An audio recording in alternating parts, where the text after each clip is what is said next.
যাদের সংসার চলে নদীর রূপালী ইলিশ বেচে, ভরা মৌসুমে আজ তাদের নৌকার তেলের খরচও উঠছে না। জুলাই থেকে অক্টোবর মৎস্য বিভাগের খাতা কলমে এখন ইলিশের ভরা মৌসুম চললেও শরীয়তপুরের পদ্মা ও মেঘনা নদীর চিত্রটা ঠিক উল্টো। শূন্য জাল আর চরম হতাশা নিয়ে প্রতিনিয়ত তীরে ফিরছেন হাজারো জেলে।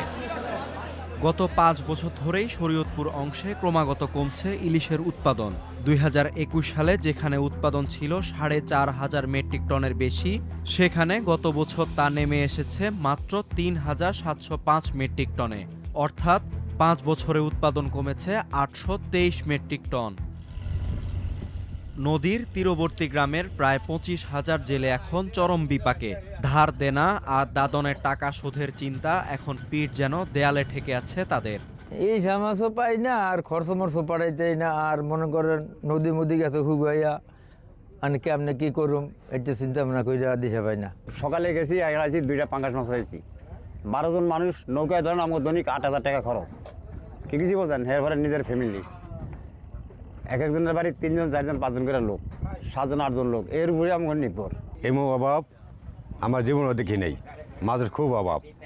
এখন পরিবার না খায় মরে, নৌকায় আইছি জাল সাবার লেয়া, জাল হালে মাছ পাই না, কিচমিচি লেয়া আমার দুর্দশা। কষ্ট দেখি না, বাচ্চা গেলে মাছ নদীতে নাই, এই জাল হালাইছি টানিয়ে আইছি সুদা।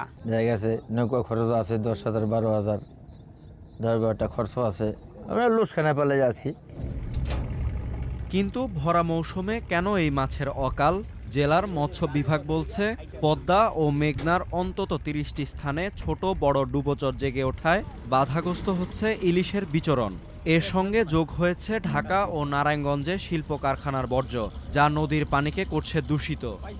আসলে আমাদের নদীগুলো নাব্যতা সংকটে ভুগছে, যেহেতু উপরের পানির চাপ কমে গিয়েছে।